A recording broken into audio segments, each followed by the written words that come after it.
जय जिनेन्द्र।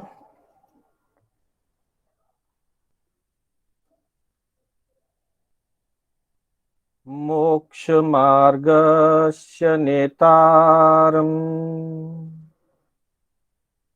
भेतारम् कर्मभूभृता ज्ञातारम् विश्वतत्त्वानां वन्दे तद्गुणलब्धये। वन्दे तद्गुणलब्धये। अनंत उपकारी, आस्था के आयाम, चरम तीर्थंकर प्रभु महावीर को वंदन। प्रभु की परंपरा में विचरण करने वाले समस्त चारित्रात्माओं को वंदन। आत्मबंधुओं, सुशील माताओं एवं बहनों, श्री कर्नाटक जैन स्वाध्याय संघ बैंगलोर के तत्वावधान में आयोजित इस विशेष कक्षा में, जो मुख्य रूप से स्वाध्यायियों और अध्यापक वर्ग को लक्ष्य में रख करके प्रारंभ की गई है, उस श्रृंखला की आज पहली कक्षा है और मैं शांतिलाल बोहरा आप सभी का हार्दिक स्वागत एवं अभिनंदन करता हूं। आज का हमारा विषय धर्म का स्वरूप, और जैसा कि हमने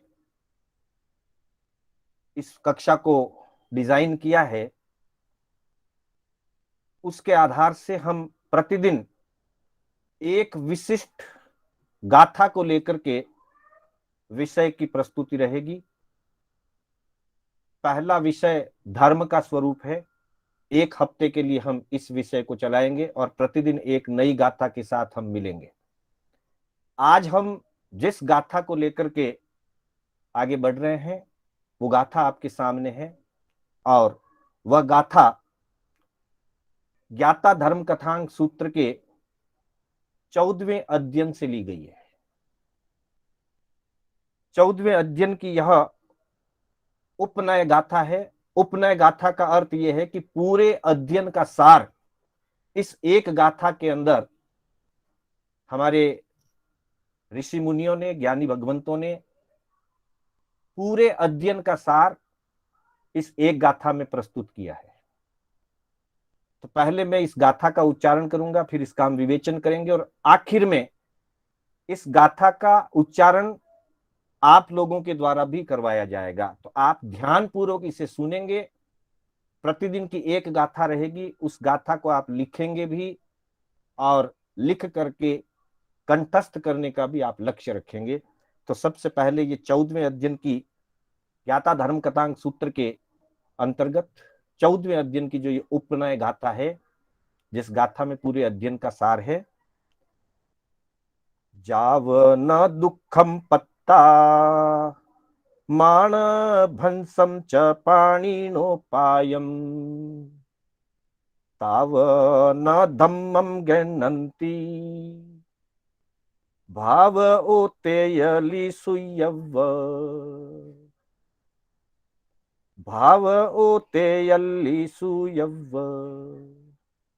इस गाथा का हम पहले शाब्दिक अर्थ समझेंगे और उसके बाद इसका विवेचन हम ध्यान में लेंगे।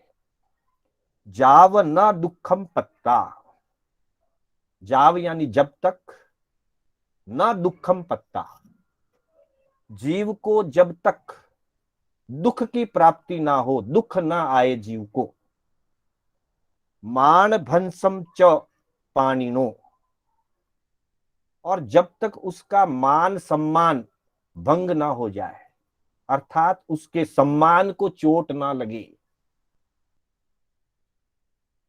पाणिनो यानी प्राणियों के लिए, जीवों के लिए, यहां इसका अर्थ मनुष्यों के लिए। मनुष्य के जब तक दुख न आए और जब तक उसके सम्मान को चोट ना लगे, मान भंसम, जब तक उसका मान भंग ना हो जाए,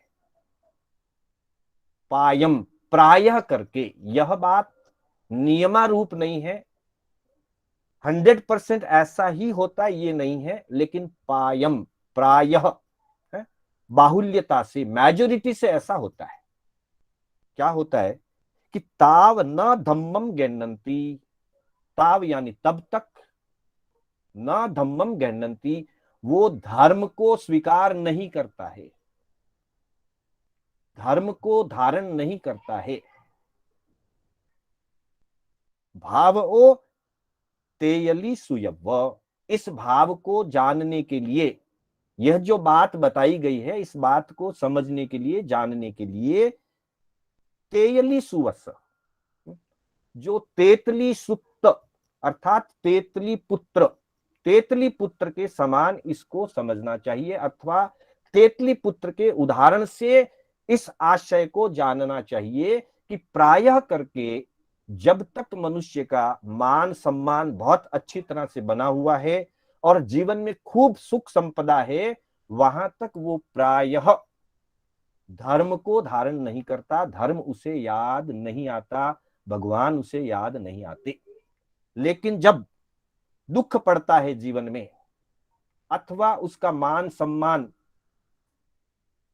नष्ट हो जाता है, जब व्यक्ति तिरस्कृत और अपमानित हो जाता है, दुखित और पीड़ित हो जाता है, तभी प्राय करके उसे धर्म अथवा भगवान याद आते हैं।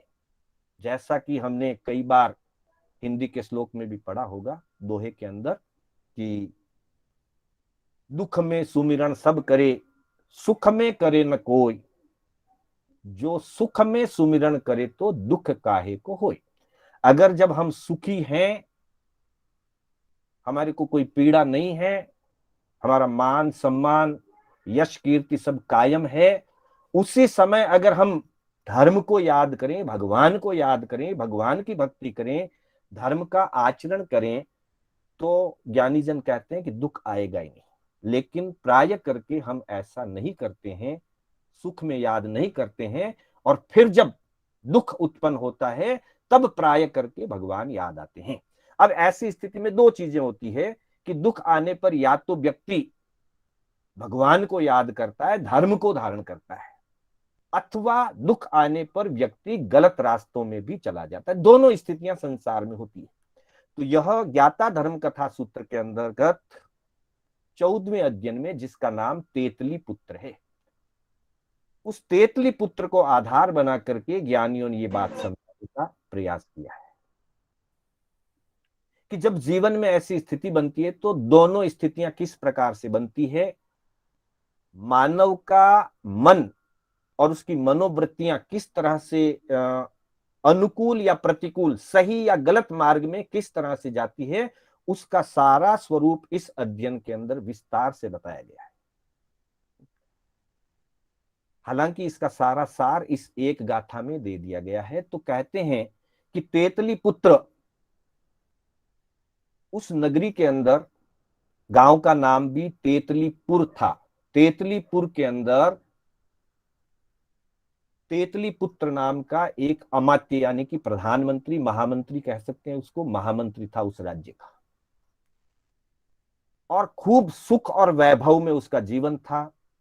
संपूर्ण उसके जीवन की अनुकूलताएं उसके साथ थी, किसी बात की कमी उसके जीवन में नहीं थी। एकदा उसने पोटिला नाम की एक कुमारी कन्या को देखा, और कुमारी कन्या को देख करके उसके मन में राग भाव उत्पन्न हुआ और वे उससे विवाह करने को प्रस्तुत हुआ। तेतली पुत्र के लिए उस पोटिला का हाथ मांगा गया, और पोटिला के परिवार ने, क्योंकि एक महामंत्री राज्य का है, वो अगर हमारी कन्या को मांग रहे हैं तो क्या ऐतराज है, उन्होंने भी ठाट बाट के साथ उसका विवाह कर दिया, और खूब आनंद के साथ पोटिला और तेतली पुत्र अपने दाम्पत्य जीवन को, अपने गृहस्थ जीवन को सुखोभोग के साथ व्यतीत कर रहे थे। लेकिन मोहनीय कर्म का कुछ कह नहीं सकते, शुभ अशुभ कर्मों का उदय आता रहता है, जाता रहता है। कभी शुभ आते हैं, अशुभ दूर हो जाता है, कभी अशुभ आते हैं तो शुभ दूर हो जाता है। ऐसा संयोग बना, लंबे समय तक जीवन व्यतीत साथ में करने के बाद भी ऐसा संयोग बना कि तेतली पुत्र का मानस, कोटिला के प्रति जो राग भाव था, अपने आप बिना किसी विशेष कारण के, मात्र अशुभ कर्मों का उदय कहा जाएगा, मोहनीय कर्म का उदय कहा जाएगा, और जो राग भाव था वो द्वेष भाव में परिणत हो गया। देखिए, संसार की स्थिति यही है कि जब हमको किसी से राग होता है तो राग होता है, और कोई कारण बनता है अथवा कारण ना भी बने, मानस में कुछ परिवर्तन आता है, मूल कारण उसका अशुभ कर्मों के उदय का होता है। अशुभ कर्मों के उदय के निमित्त कभी राग उत्पन्न होता है तो वो राग द्वेष में भी बदल जाता है। तो तेतली पुत्र का मानस द्वेष में परिणत हो गया। जब द्वेष में परिणत हो गया तो ऐसी स्थिति बनी कि वो कौटिल्य का, अपनी पत्नी का नाम सुनना पसंद नहीं करता, उसको मुख से देखना, उसका मुख देखना पसंद नहीं करता। इतनी धीरे धीरे उसके मन में घृणा उत्पन्न हो गई। कौटिल्य धर्म भाव वाली युवती थी, उसने सब कुछ शांतिपूर्वक सहन किया, लेकिन फिर भी मन में एक व्यथा थी, दुख था, पीड़ा थी।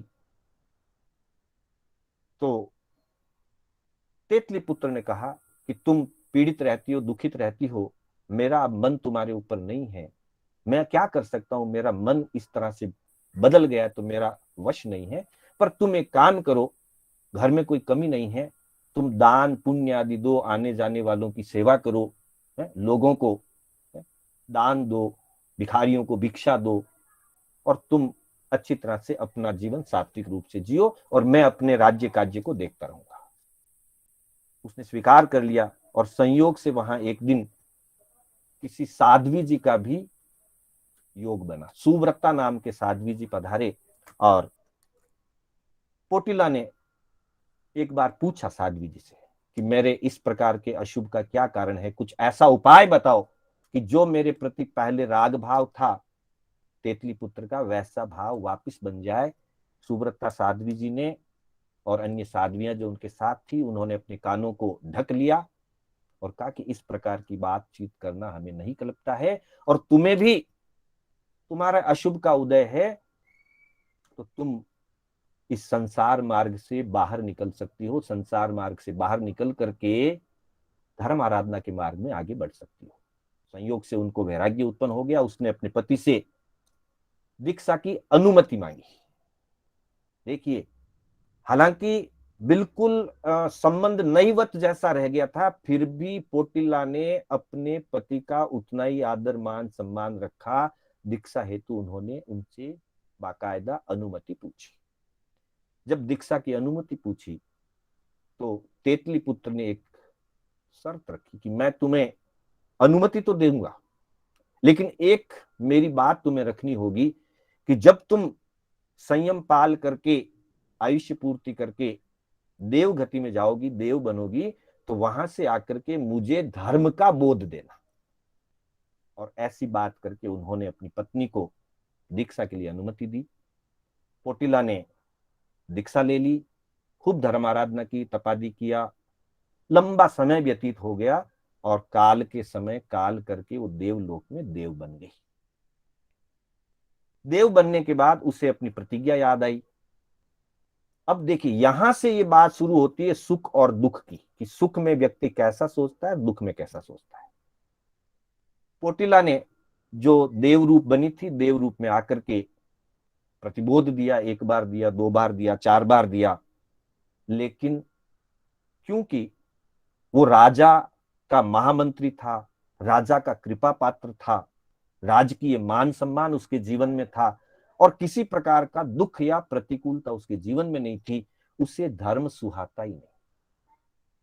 प्रयास करके पोटिल देव थक गया, लेकिन तेतली पुत्र को बोध प्राप्त नहीं हुआ, वैराग्य नहीं आया, धर्म की रुचि नहीं जगी।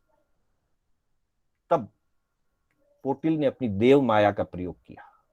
इसको किसी न किसी तरह से प्रतिबोधित करना है, इसलिए उन्होंने अपनी देव माया का प्रयोग किया। राजा के मन में, प्रजा के मन में और परिवार के मन में ऐसे भाव पैदा कर दिए कि तेतली पुत्र, जो आज तक इतना आदरणीय, माननीय, सम्माननीय व्यक्ति रहा हुआ था, आज ऐसी स्थिति पैदा हो गई कि राजा के वो पास गया तो राजा ने मुंह फेर लिया, कोई आओ आदर मान सम्मान नहीं दिखाया। वहां से वो वापिस आ गया। रास्ते में, बाजार में उसने देखा कि कोई उसके प्रति आदर भाव नहीं रहा है। घर में आकर के देखा तो परिवार के सदस्य, पुत्र आदि परिवार जो भी थे, वो भी उसका मान सम्मान नहीं कर रहे। वो बड़ा दुखित हो गया। अरे, आज तक ये लोग जो मेरा इतना आदर मान सम्मान करते थे, आज मेरी ये स्थिति हो गई, मैं कैसे जीऊंगा? ऐसे अपमान की स्थिति में मैं नहीं जी सकता।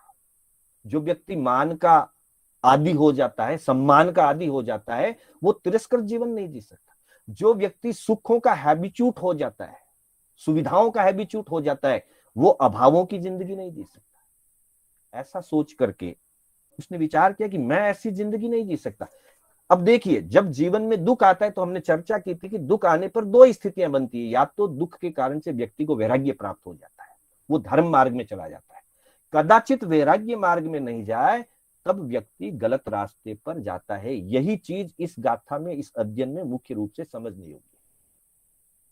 तब तेतली पुत्र अपनी आत्मघात करने की सोचता है कि मैं ऐसे दुखित जीवन को नहीं जी सकता, ऐसा तिरस्कृत जीवन मैं नहीं जी सकता, इससे अच्छा कि मैं मर जाऊं। देखिए, दुख में व्यक्ति को कैसे कैसे अशुभ परिणाम आते हैं, यह इस अध्ययन में विशेष रूप से बताया। तब ऐसा सोच करके और तेतली पुत्र ने जहर खा लिया, विष भक्षण कर लिया। पर देविक माया थी, देव वहां साथ साथ लगा हुआ था, जहर का असर नहीं हुआ। फिर उसने अपनी ही तलवार से अपने गर्दन पर वार किया, पर देव माया से तलवार की धार कुंठित हो गई और उसको चोट नहीं लगी। फिर उसने फांसी लगा करके मरने का प्रयास किया। रस्सी टूट गई पर उसकी मृत्यु नहीं हुई। फिर उसने एक बड़ा सा पत्थर अपने गले में बांधा और गले में पत्थर बांध करके एक गहरे पानी के जलाशय में छलांग लगा दी कि मुझे तो मरना है, बस मेरे इस जीवन का कोई सार नहीं है, कोई मेरा आदर नहीं करते, कोई मेरा मान नहीं करते, कोई मेरा सम्मान नहीं करते, मुझे तो मरना है। वो शिला बांध करके पानी में छलांग लगा गया, पर देव माया थी, देव माया के कारण वो पानी सूख गया, कीचड़ जैसा हो गया और उसका प्राण नहीं निकला, वो डूबा ही नहीं पानी में। उसने सूखे घास में आग लगा करके आग के अंदर कूद गया। मतलब कितना व्यथित हुआ होगा, कितना दुखित हुआ होगा कि वो अपने जीवन की लीला समाप्त करना चाह रहा है। और ऐसी स्थिति में भी देव माया से आग बुझ गई। वो हैरान परेशान हो गया कि मैं न जी पा रहा हूं न मर पा रहा हूं। आज भी हम देखते हैं आधुनिक युग में कई बार व्यक्ति जब कुंठित हो जाता है, परेशान हो जाता है, दुखित हो जाता है, पीड़ित हो जाता है, असफल हो जाता है, कोई कार्य करता है, फेलियरनेस आती है, वो फेस नहीं कर पाता। भगवान कहते हैं अनुकूल में, प्रतिकूल में, मान में, अपमान में, आदर में और तिरस्कार में समभाव रखें। सामायिक की साधना समभाव सिखाती है। धर्म जिसके जीवन में होता है वो शांत रह सकता है, पर जिसके जीवन में धर्म नहीं होता है वो अशांत हो जाता है। आज आधुनिक युग में भी हम देखते हैं तेतली पुत्र की कोई कमी नहीं थी, आज भी वो प्रधानमंत्री है, घर में धन वैभव की कमी नहीं है, लेकिन एक मान सम्मान नहीं मिल रहा है, तिरस्कृत हो गया, कुंठित हो गया। आज आधुनिक युग में भी हम कई बार देखते हैं बड़े बड़े हाईली एजुकेटेड व्यक्ति जिनकी लाखों करोड़ों की पैकेज होती है और कुंठित हो जाते हैं, परेशान हो जाते हैं, सुसाइड कर लेते हैं। ये सुसाइड की चीज हमें आगमों में बता रहे हैं कि ऐसी स्थितियां हमेशा से होती आई, लेकिन धर्म का जिसको सहारा मिल जाए वो उससे बच सकता है। तो बंधुओं, जब वो कुंठित और पीड़ित हो गया, 5 बार उसने प्रयास किया आत्मघात करने का, लेकिन 5 बार उसे सफलता नहीं मिली। वो सोच रहा है कि ना तो मैं जी पा रहा हूं और ना मैं मृत्यु को प्राप्त हो रहा हूं।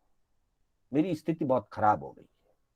उसी समय जब वो चिंता में बैठा था, उसी समय पोटिल देव फिर प्रकट हुआ और कहा कि देखो तुम भयभीत हो, अपमान से भयभीत हो, तिरस्कार से भयभीत हो, इसलिए तुम मरने का सोच रहे हो। अगर तुम इस भय से मुक्त होना चाहते हो, मान अपमान की पीड़ा से मुक्त होना चाहते हो, तो तुम संयम ले लो, दीक्षा ग्रहण कर लो।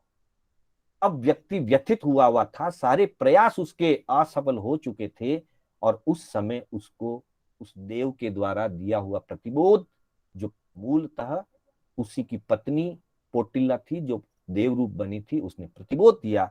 उसके मानस में भावना जगी कि वास्तव में ये बात सही है कि अगर मैं धर्म को धारण कर लूं तो फिर मुझे मान और अपमान की कोई चिंता नहीं रहेगी।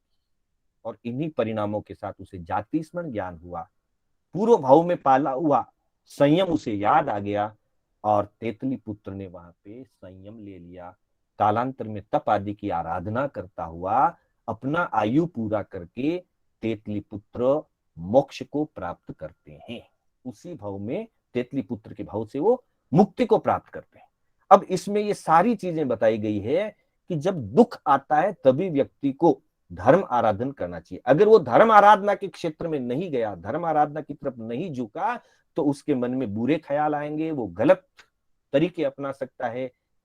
हम देखते हैं कई बार दुखित व्यक्ति, पीड़ित व्यक्ति आत्मघात कर लेता है, अथवा नशे आदि की बुरी आदतों में चला जाता है, शराबी बन जाता है, जुआरी बन जाता है। क्यों? कि उसको धर्म का संयोग नहीं मिलता। अगर धर्म के संयोग में वो झुके तो वो, लेकिन जब तक खूब सुखी होता है तब तक भी उसको धर्म याद नहीं आता। इसलिए कहा जाव न दुखम पत्ता मान भंसम च पाणिनोपायम ताव न धम्मम गण्णन्ति भाव ओ तेयली सुयव। आगमकार हमको कहते हैं कि व्यक्ति को जब तक दुख नहीं आता है जीवन में, अथवा उसका मान भंग नहीं होता है, उसको अपमान की पीड़ा नहीं सहनी पड़ती है, तब तक प्रायः, प्रायः का 100% जरूरी नहीं ऐसा, लेकिन तब तक प्रायः ताव न धम्मम ज्ञानंती, तब तक वो धर्म को ग्रहण नहीं करता है। मतलब दुख में ही धर्म याद आ सकता है, ज्यादा सुखी जीवन हो तो धर्म याद नहीं आता। भाव ओ तेयली सुवर्य, तेतली पुत्र के माध्यम से इस आशय को समझा जा सकता है।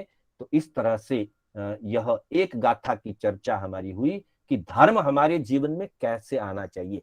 इसका मतलब जब भी प्रतिकूलता की कोई स्थिति हो तो उसे अपने अशुभ कर्मों का फल समझ करके स्वीकार करना चाहिए और अपने आप को धर्म से जोड़ना चाहिए। किसी भी स्थिति में गलत मार्ग पर, अधर्म के मार्ग पर अथवा बुराई के मार्ग पर नहीं जाना चाहिए। बुराई के मार्ग पर जाने से पहले ही अशुभ का उदय है, फिर अशुभ कर्मों का बंध और बढ़ जाता है, अशुभ और बढ़ जाएगा।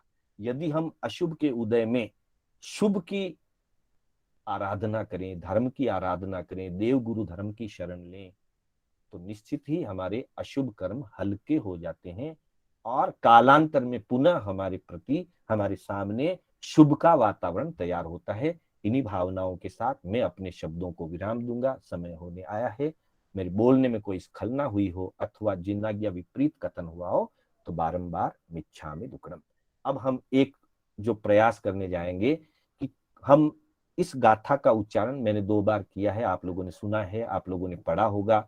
तो इस गाथा का उच्चारण करने के लिए आज पहला हफ्ता जो है वो मैं वरिष्ठ स्वाध्यायों को दूंगा और अगले हफ्ते से जो हमारे नव स्वाध्यायी हैं, नए नए जो स्वाध्यायी, युवा स्वाध्यायी, उनको दूंगा। कोयल ने हाथ खड़ा किया था और कुछ पूछना है तो पहले पूछ सकते हैं। कोयल ने हाथ खड़ा किया था। कोयल। कुछ नहीं है मास्टर जी, ओके, वो जय गलती से लग गया। मास्टर चलो साहब ये कोई बात। पाणिनो का अर्थ? प्राणी, प्राणी यहाँ अर्थ हो हाँ, जाएगा मानव। मानव। ओके प्राणियों, प्राणियों में। जी, ओके ओके। ओके, चलो। हाँ, मैं सुरेश जी भंडारी से निवेदन करूंगा कि इस गाथा का एक बार उच्चारण करें। सुरेश चंद जी भंडारी।